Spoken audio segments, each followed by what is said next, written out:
Yeah, give it to me. Come on, you little let's go. That's what I need. Let's do that. Let's do exactly that. Why does it say pepper jam when there is no pepper jam? I swear to God, one of these days I just kick this piece of Hi, welcome to another Scott Industries instructional. This time we're going to talk about printers, and I must say thank you very much because I've actually gotten to 202 subscribers. That's just amazing. It's only taken 10 years, but recently I noticed that Google actually gave me some money for a video I did on to-do list, so I thought, hey, I'll make another video. So I'm knocking this out pretty quickly, but something that, if you do like this, by the way, like, subscribe, share, all that kind of stuff. But yeah, one of the issues I've had lately is with my printer. And so I noticed online that this guy here made a video, fixing brother printer paper jam error with no paper jam. So I kind of thought I would sort of cannibalize that title a bit and call this fixing brother printer paper jam error with free psychology and rage training. Because that's where this got me, to a really deep, dark place in my soul. If you look at the comments here, just generally down here, there's a very telling comment. This guy's like, totally useful. I fixed the problem 3 months ago. It was dust on mine. Thanks, mate. Holy crap, it worked. Okay, so everyone's pretty appreciative of this. There's one there, the guy says, all these printers are crap. I fought mine for an hour, no paper jam, not a good way to start my day off. And so, these printers are fucking garbage. Peter, 1 year ago. That's the last comment, okay? So, look, that's been Peter's experience, and I can tell you from my experience that of recent history in the last 4 to 5 years, Brother is the best printer that I've ever had. So it's not really so much the brand, but I just think that there's a certain mentality. I just reckon now the industry wants you to throw the printers away because you can pick them up for $130 from in Australia, from Officeworks or any good office supplier. So they're kind of like a cheap item. And after 3 or 4 months, and I think the way they're locked down, and the paper's so inaccessible that you kind of start believing that the computer's just got a glitch and it's lying to you. It wants you to throw it away so you can buy another one. It wants you to have to go into the warranty and instruction manual, which is completely painful. And therefore, you just resist that. You're time poor. You want to print something. And so you just end up getting frustrated. And this is where it's heading, for you to spend more of your money. And we're kind of trying to avoid that. Even though the computer is convincing you that it's scheming you, it's saying there's a paper jam, but really you're thinking, no, it's not. I've looked everywhere. But in mine, there actually was a paper jam. But I think there's two forces. One is the machine is trying to tell you that something's wrong, and it's genuine. The machine, it's sincere, right? But the industry is not sincere. They want you, we'll tell you how to fix it. The machine will instruct it like a robot, like a Terminator. But ultimately, we just want you to get into a rage and smash it. They want to ban us on Capitol Hill, because it's The other thing I'd have to say is I used to have a Hewlett Packard, like a really solid printer about 5-10 years ago, and it was rock solid, and it went for years and years and years. And then after I got rid of that, and we got into the more dinkier style of printer, then we ended up in this place where we're at now. But of all the ones, I've had Epson, I've had Hewlett Packard, and I can say, and I'm not being paid by Brother or anything, but they're the best, most reliable ones that you can have. This one I've had for a year, and it's the first real paper jam issue I've had. But let's just get through this together.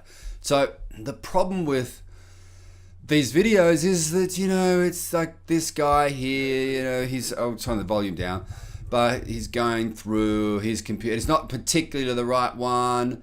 And then he's showing you that there's this plastic strip, and you clean that off, and because the sensor's getting full by the dust on this strip, and you get a tissue, and then everything's going to be okay. But this is not necessarily the case.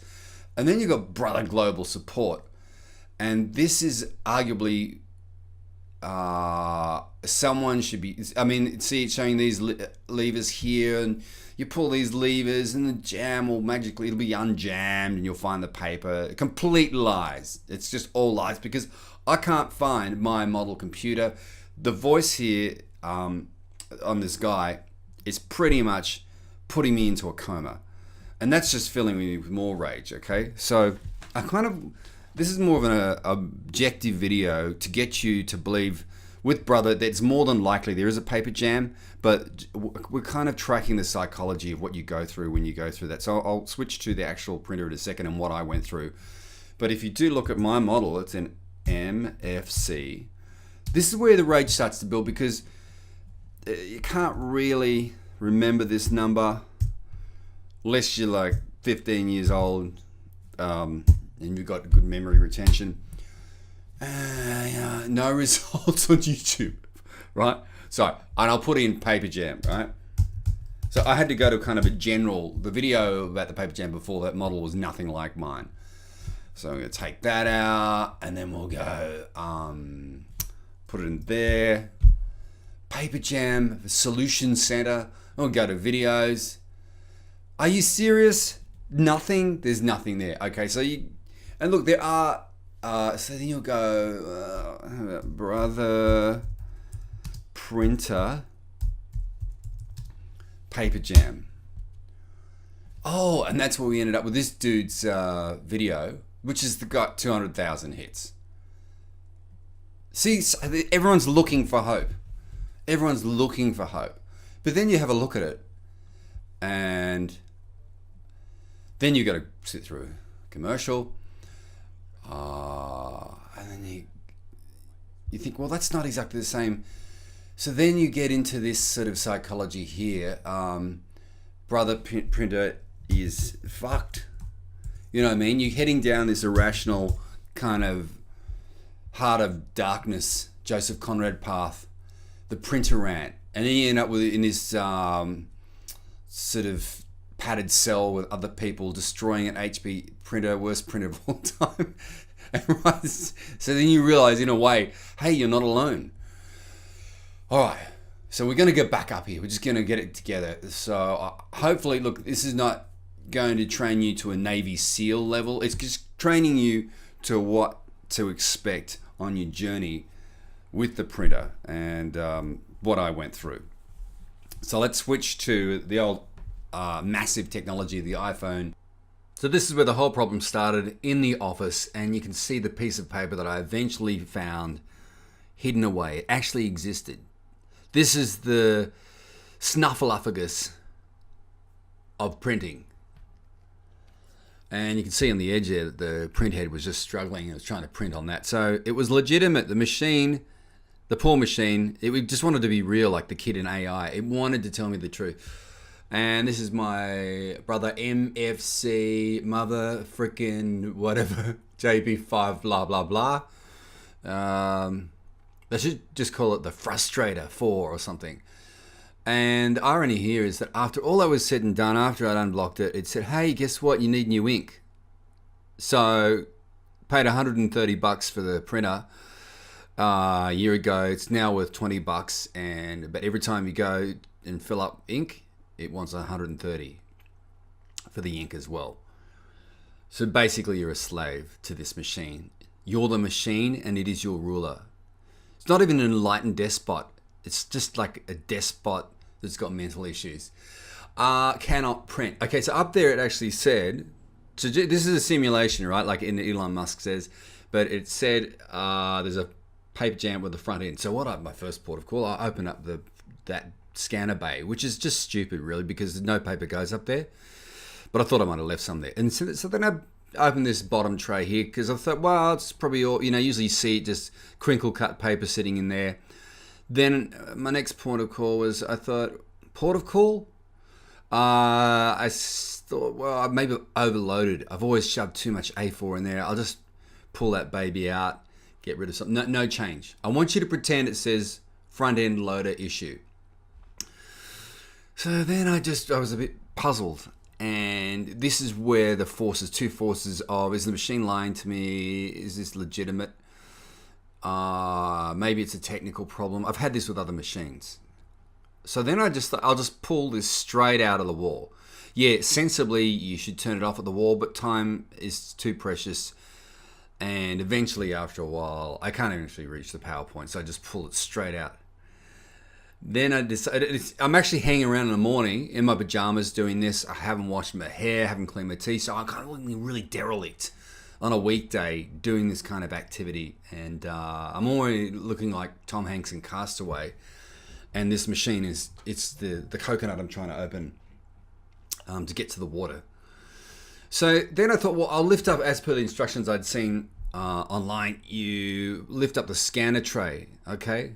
And it's a little bit dark here, and I had tried using my torch as well to get in there, and you can see that coming up soon, but I open it up, there's nothing in there. I'm looking at the thing, it's laughing at me. Look, it actually looks like it's opening. Oh, something's happened there. We've got a frame orientation issue. I mean, if I can't even work out the difference between portrait and landscape, there's just no hope for me, okay? So then I think, well, hey, I'll just shove my hand in there and just feel around, right? So I'm feeling around. I'm feeling that little plastic strip that I've seen in the brother support videos and another dude's video. I'll close that again. And then, because I've got one hand, I'm trying to do all this. So I've turned it around, okay? And I've gone to the back because there is some advice that says you can actually feed in from the back here. See, there's a secret feeding tray from the back there. But I'd never use that because we're flush up against the wall. So, grab the thing, right? And then, I mean, it looks like just some kind of cranium murder video. Plugged it in again. And this is where they build you up. They give you hope. There's a great film called Gulag, where the guy's in a gulag and they dress him up. They say you're going to be released, and he's full of hope, and then they actually just tell him it's a lie. They're playing psychological games, like the one I'm playing with you by having this out of focus. So then this is the next port of call. You can actually go into the maintenance and you can do this clear paper jam. It really is Stepford Wives stuff. Everything will be okay. You're in a perfect world now. Just go to the back door, feed it into the back door, and then I thought maybe I should go up here and find extra secret compartments. Now it's still laughing at me because there's a top feeder, which actually works great. I love this function, but there's no paper up there. But even you can see it's told me there's a front paper jam. Previously it said rear paper jam, but I've just gone to the top because I don't believe it. This relationship is falling apart. And then I thought, I don't want to go back to here, so I have to feed a stupid piece of paper. And it says, use the little test piece of paper, which I've lost when I first purchased the machine. And it's like a special thicker cleaning piece of paper. And it says, don't use A4, so I decided to use A4 because I don't care, because I don't believe it. I don't believe you anymore in our relationship. When I first did this, when it was happening before this simulation, that piece of paper, it actually just sat there and stared at me because we had a paper jam. But this time, of course, it's not doing what I want for this video because it actually fed in because there's no paper jam, right? But I'm just showing you the steps I went through. I want you to pretend. And then nothing happened from this. It just stared at me again, right? So I'm staring back at it. It's just an impasse. It's like a staring competition when you're stuck in the woods with some kind of rogue marsupial. It's staring at you, you're staring at it, and no one will give in. I don't think that printers are marsupials anyway, but I could be wrong. Definitely cold-blooded. So, look, next. Have you ever played that game, The Stanley Parable? I really recommend it. I think it's on Steam. And whatever option in that game, whatever you do, it just mocks you and mocks all your choices. And this is pretty much the same thing. So we've gone to black again. So then what did I do next? So I'm staring at the thing again. I'm just punching the keys now. Pull this out again, right? As if that's going to make a difference, you idiot. Just staring at it again. It's getting a bit boring. And then I start pointing accusingly at it, saying, you're destroying my life. What are you going to do? And I've kind of revoiced this video because the iPhone quality sound I wasn't happy with. So then I'm going to go to a next. That's right. I pulled this up again. And it said in one of the instructional videos that you see that little red X on the front console there. Let's have a look here. It said that the cartridge is jammed over on the right. Hold this button down for 5 seconds. I did that and nothing happened. I held it for about 20 seconds. It just kept staring at me. Nothing was happening, okay? And I was just absolutely perplexed by this because I was looking to the left, nothing. There's no cartridge there, right? I couldn't even see the cartridge. I was looking to the right. The stupid cartridge is hidden down there somewhere. And so, hey, here's a good idea. Let's put our hand in the machine while it's on again. Then there was the thing on that, I went back to the guy with the paper, and so I just grabbed the whole toilet roll, and I actually got a piece of paper, but I just what I felt like doing, just shoving this thing, just getting all the shit out of this machine, all the shit it was talking, and trying to clean that thing off. I went back again, no result. It's still it's just mocking me. The bottom of it looks still like a mouth, so it's ripped its jaw out. Then online it said there's these little green clamps inside. So I'm looking inside, to the left and to the right. There's no little green clamps because that was on another model. And I can't find this model on the Intertubes. So what do you do again? You rip the guts out of it again, all right? And this is where you're really getting the rage happening. This is when you say I quit in the SEAL training selection process, okay? And this is where you take it out and you take the fucking thing and you threaten to throw it over the cliff, all right? And that's where I kind of ended up mentally. That was for demonstration purposes. And so then I decided to take it back to the room. This just looks like a snowboard avalanche video where you just see nothing but snow and the guys breathing and panicking. So that's right. So what I did was I took it to this point where I sat it this way. I really apologize, it's blurry. That's right. So I reset the phone, and then I'm trying to have a good look right into the anus of the machine. I'm looking down there. There's just no sign of paper. There's nothing. But I have easier access, and there's a little bit of hope here. And then I get a pencil, because that's what you always do in demonstration videos. You have a pencil, right? Because that solves everything, and less chance of electrocution, but it's not plugged in. So I'm fiddling with, and then I see this flap. I lift the flap up, and I look inside, and right about there is a piece of paper. It was true. The machine was actually telling me the truth, because the machine is alive, And there was a little piece of paper, the one that I showed you before, and I just used my little pencil and I extracted it. That pencil actually looks quite good. It almost looks professional. And this was a breakthrough moment, okay? Because I wasn't going to smash the fucking thing. I picked it up. We're kind of friends again. This is one of those relationships where it's probably not ideal. There's definitely counseling needed.